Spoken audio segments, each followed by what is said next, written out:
Krishna everyone, welcome and welcome back to my channel. I hope all are you doing great and preparing well. For those who don't know me, I'm Meenakshi and I'm a banking aspirant.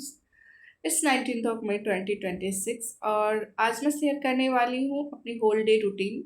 मैं कैसे कब कौन से subjects करती हूँ वो सब। So today I woke up at 6:30 AM and 7:30 AM तक मैं पढ़ने बैठ गई थी अपने टेबल पे विथ माई मॉर्निंग टी। सबसे पहले मैंने अपनी टू डू लिस्ट बनाई जिसमें काफ़ी सारी चीज़ें रखी थी मैंने। Mock test, classes, practice questions और भी बहुत कुछ रखा था।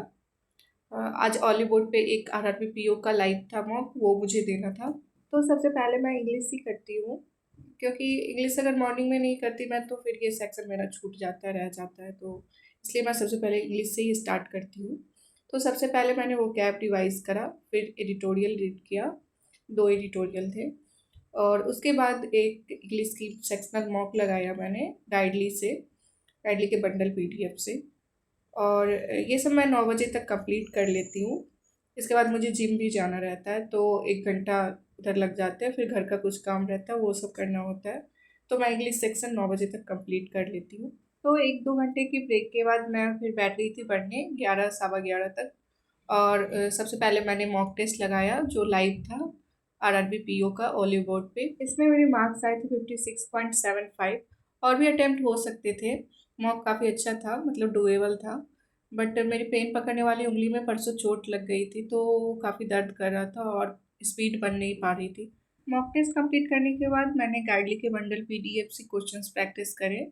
और आज मुझे रीजनिंग का सेक्शन करना था तो मैंने प्री लेवल और मेंस लेवल दोनों किया रीजनिंग का। बहुत सारे बैंकिंग एस्पिरेंट्स को, स्पेशली बिगिनर्स को, ये समझ नहीं आता है कि सारे सब्जेक्ट्स डेली कैसे मैनेज करें।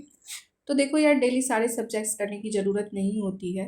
अगर आपसे मैनेज नहीं हो पा रहा तो ऐसे करो ना कि एक दिन रीजनिंग के क्वेश्चंस के प्रैक्टिस करो, प्री प्लस मेंस दोनों, जहाँ से भी आप करते हो, चाहे मॉक टेस्ट, क्लासेस, क्विजेज सारे कर लो। फिर दूसरे दिन क्वांट्स के प्रैक्टिस कर लो, प्री मेंस सारे।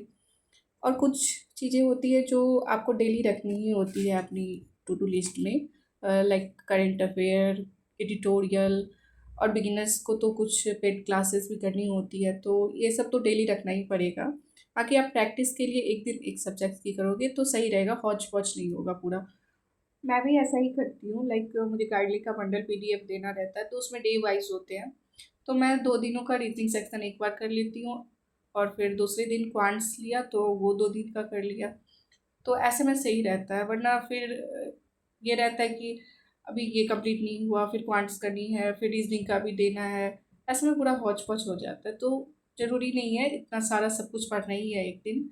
आप जो भी पढ़ो अच्छे से पढ़ो, उसे एनालिसिस करके पढ़ो तो ज़्यादा बेटर रहता है। गाइडली के मेंस लेवल क्वेश्चंस काफ़ी अच्छे लेवल के होते हैं। इसमें एक सेट में लगभग 3-4 पजल्स होती है जिसमें 1-2 ही मुश्किल से बन पाता है, बाकी का सॉल्यूशन देखना पड़ जाता है मुझे।